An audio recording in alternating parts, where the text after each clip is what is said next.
The Word became flesh. In the beginning was the Word, and the Word was with God, and the Word was God.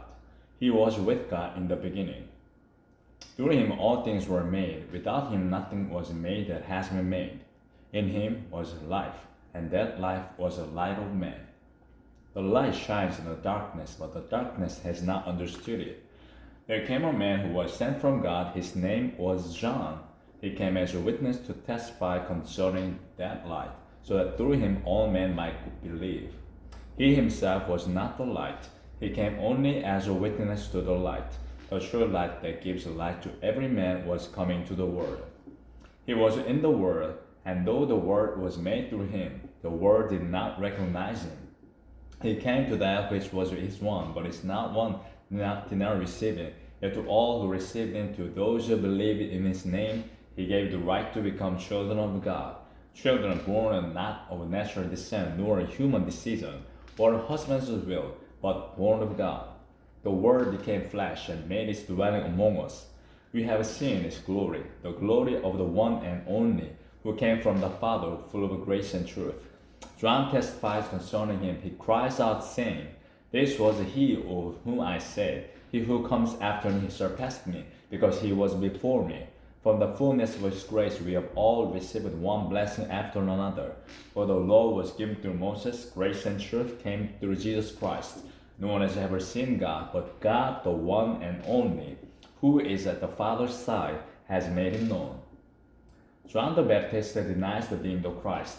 Now this was John's testimony when the Jews of Jerusalem sent priests and Levites to ask him who he was. He did not fail to confess, but confessed freely, "I am not the Christ." They asked him, "Then who are you? Are you Elijah?" He said, "I am not."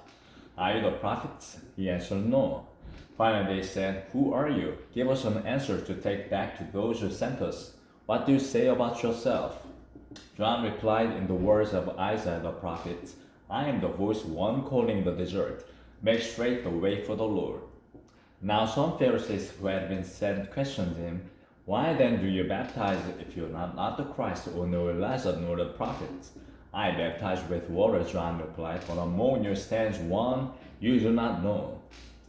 He is the one who comes after me, the thongs of whose sandals I am not worthy to untie." This all happened at the Bethany, on the other side of the Jordan, where John was baptizing. Jesus, the Lamb of God. The next day John saw Jesus coming towards him and said, "Look, the Lamb of God, who takes away the sin of the world. This is the one I meant when I said, 'A man who comes after me has preceded me, because he was before me.' I myself did not know him, but the reason I came baptizing with water, that he might be revealed to Israel." Then John gave this testimony, "I saw the Spirit come down from heaven, and as a dove remained on him. I would not have known him except that the one who had sent me to baptize with water told me, 'The man whom you see, the Spirit comes down and remains in the hood.' I have seen and testify that this is the Son of God." Jesus' first disciples. The next day John was there again with two of his disciples. When he saw Jesus passing by, he said, "Look, the Lamb of God." When the two disciples heard him say this, followed Jesus. Turning around, Jesus saw them following and asked, "What do you want?" They said, "Rabbi," which means teacher, "where are you staying?" "Come," he replied, "and you will see." So they went and saw where he was staying and spent that day with him. It was about the 10th hour. Andrew, Simon Peter's brother, was one of the two who heard what John had said and who had followed Jesus. The first thing Andrew did was to find his brother Simon and tell him, "We have found the Messiah, that is the Christ." And he brought him to Jesus. Jesus looked at him and said, "You are Simon, son of John. You will be called Cephas," which when translated is Peter. Jesus calls Philip and Nathanael. The next day Jesus decided to leave for Galilee. Finding Philip, he said to him, "Follow me." Philip, like Andrew and Peter, was from the town of Bethsaida. Philip found Nathanael and told him, "We have found the one whom Moses wrote about in the law, and about whom the prophets also wrote, Jesus of Nazareth, the son of Joseph." "Nazareth, can anyone good come from there?" Nathanael asked. "Come and see," said Philip.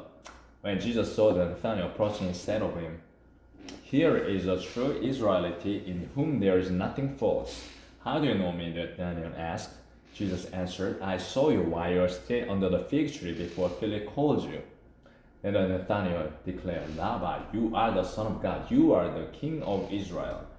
Jesus said, You believe because I told you I saw you under the fig tree. You shall see greater things than that. He then added, I tell you the truth, you shall see heaven open, and the angels of God ascending and descending on the Son of Man.